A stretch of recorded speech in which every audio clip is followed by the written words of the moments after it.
Dans la dernière vidéo que nous avons publiée, nous avons lu beaucoup de commentaires qui nous ont, je ne veux pas dire choqués, mais qui nous ont un peu titillés. Où on insultait la mère d'Hakimi, c'est une sorcière, c'est une égoïste, c'est une avarice, c'est une matérialiste, tout pour elle, rien pour les autres. Est-ce qu'elle a pensé aux deux enfants qu'ils ont eu ensemble? Dans cette vidéo ensemble, nous allons situer le contexte et nous allons voir pourquoi est-ce que cette maman agit ainsi.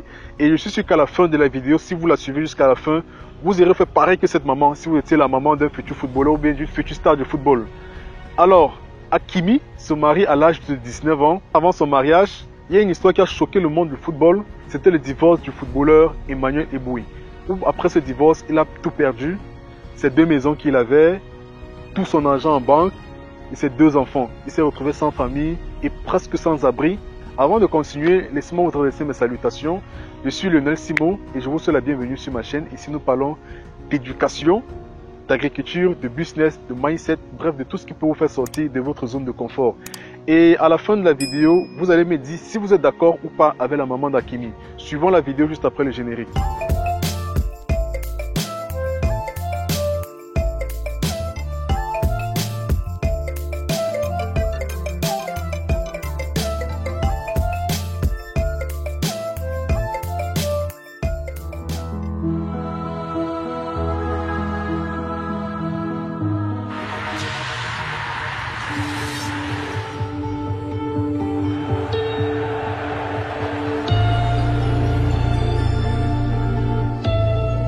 Tu as été finaliste de la Ligue des Champions avec Arsenal et aujourd'hui tu es ruiné.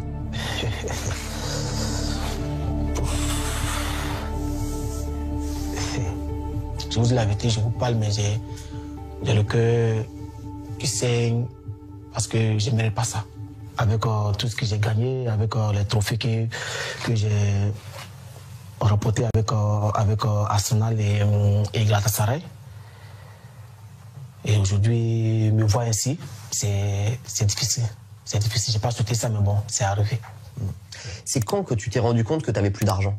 C'est la conséquence de mon divorce. C'est la conséquence de mon divorce. Un jour, moi-même, je suis parti à la banque pour me renseigner. Et c'est là que je me suis rendu compte que il n'y avait plus d'argent sur le compte. Comment tu as réagi à ce moment-là? Ben, en fait, je ne croyais pas. Je ne croyais pas. Et je ne peux pas penser, une fois que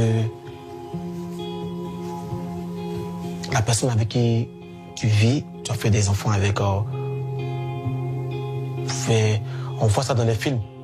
On voit ça dans les films, mais je ne peux pas penser qu'un jour, cela allait arriver. Donc vous aviez un compte commun et elle a tiré l'argent, quoi. Bon, c'est ce qui s'est passé. J'ai été naïf là-dessus. Je sais, je le sais. J'imagine qu'il s'agit de millions d'euros. Ah oui, oui, beaucoup. C'est beaucoup de millions. Moi, je sais qu'il me fait escroquer. Si, je sais. Mais pour moi, le plus important, c'est de ne pas les récupérer. C'est le sacrifice. Moi, le plus important, c'est de revenir pour montrer aux gens que ce qu'ils pensent, ce n'est pas vrai. Que moi, j'ai encore le talent, j'ai la rage de revenir sur le terrain. Même si tu me trouves un club à Bagdad ou bien au Pakistan, je vais aller parce que moi, j'ai envie de jouer. 11 ans à Arsenal, Galatasaray, et on te voit aujourd'hui vivre dans les paquets, dans les valises, etc. Tu risques d'être expulsé, c'est ça? Oui, je risque. Mais bon, ce qui me fait mal, c'est le fait que j'ai personne auprès de moi. J'ai personne auprès de moi. C'est ça qui me... Tu te sens abandonné? Oui, je me sens abandonné parce que j'étais plus attaché aux enfants. J'étais bien avec ma famille, avec mes enfants. J'étais heureux, j'étais joyeux. Et aujourd'hui, je me retrouve tout seul. Est-ce que le monde du football est solidaire ou est-ce que tu te sens abandonné aussi par le monde du foot?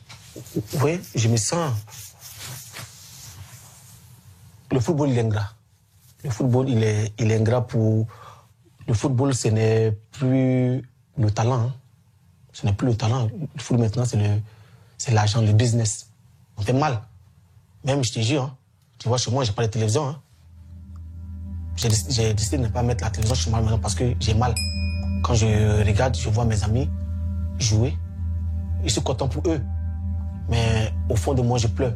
C'est la méchanceté des gens qui ont fait qu'aujourd'hui, je suis assis chez moi à la maison. Je pleure tout seul. J'ai pas d'amis. J'ai pas des amis avec qui j'ai joué, qui sont contents avec moi. Ceux qui sont contents avec moi, c'est juste quand ils apprennent que Emmanuel Eboué a tel problème. C'est là qu'ils surgissent, ils viennent. Et moi, ça, j'appelle pas ça l'amitié. T'es descendu très bas. Ouais, c'est ça a été très très dur pour toi. Oui. J'ai connu la dépression. Franchement, j'ai connu la dépression d'un moment où je m'enfermais. Je ne sortais pas. J'étais chez moi parce que d'abord de un, j'avais la honte. J'ai même plus de voiture. Je suis là, je me déplace dans le bus et dans le train, je de me cacher pour ne pas que les gens me reconnaissent parce que j'avais la honte. J'avais la honte et des deux. Ici, il y a même des journalistes même qui viennent à côté de la maison, qui cherchent à prendre des photos, qui cherchent à me filmer, à filmer tout ce que je fais. Donc, c'est difficile. T'as vu un film, hein? Oui, c'est comme cela, faut être fort pour pouvoir surmonter ça. Et je vois que j'étais là et je régresse. Je descends. Et ça, je ne veux pas que ça arrive à quelqu'un d'autre parce que c'est très difficile. Tu vois, j'ai des photos, j'ai même des vidéos de la finale de 2006 là. Mais quand je regarde, je pleure. Quand je regarde, je pleure. J'ai des photos ici avec les joueurs nationaux, avec les Thierry Henry, les Pires, le Campbell. J'ai des photos aussi avec eux, mais quand je regarde ça, je coule les larmes, je pleure parce que je me dis que j'ai pas atteint complètement mon objectif. J'ai pas atteint, mais je baisse pas les bras. Elle est vraiment triste cette histoire. Moi, je l'ai suivie et j'ai vraiment eu mal, même comme c'est une histoire qui s'est passée il y a de cela 2017, je crois 6 ans en arrière. Aujourd'hui, ça fait encore couler beaucoup de larmes, beaucoup de gens parlent encore. Et j'ai aussi beaucoup de commentaires qui ont dit que cette maman a suivi forcément l'histoire d'Emmanuel Eboué et ne voulait pas que son fils subisse cela. Si vous êtes parent et que votre enfant pratique une activité sportive ou bien une autre activité, vous avez l'obligation systématique et radicale de vous intéresser à l'actualité de ce que votre enfant fait.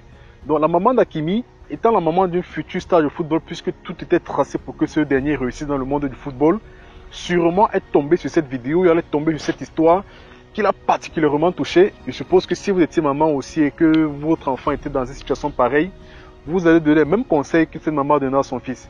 Imaginez une maman qui a son seul enfant, son espoir vraiment, comme on le dit en Afrique, le porteur de la famille qui parvient à briller à ce niveau et après se fait ruiner. Si nous revenons dans le cas de Emmanuel Eboué, aujourd'hui il vit en Côte d'Ivoire, il s'est marié avec une amie de jeunesse, il a ouvert son centre de formation et il est l'un des recruteurs de Galatasaray dans la zone Afrique. Tout va bien pour lui, tout se passe bien, il dit avoir tourné la page et qu'il s'appelle constamment avec son ex-femme pour prendre les nouvelles des enfants. Parce qu'il faudrait dire que le divorce est là, mais ils vont toujours rester en contact parce qu'ils ont les enfants ensemble. Il appelle constamment et il s'appelle constamment pour prendre les nouvelles des enfants. Alors c'est ce que j'ai voulu partager avec vous dans cette vidéo aujourd'hui et qu'ensemble nous puissions vraiment sensibiliser notre communauté, notre jeunesse ou alors notre entourage ou bien pourquoi pas moi-même. Parce que je suis aussi en possibilité de les conseils, j'applique. Pourquoi pas moi-même par rapport à ce que je suis en train de faire? Est-ce que ce sont les bons choix? Est-ce que ce sont les mauvais choix? Bref, je veux être bien entouré. J'aimerais que vous soyez aussi bien entouré. Vous sachiez aussi faire les bons choix qui pourront avoir un impact sur votre vie à venir. Alors je vous dis merci et surtout n'oubliez pas que demain commence aujourd'hui.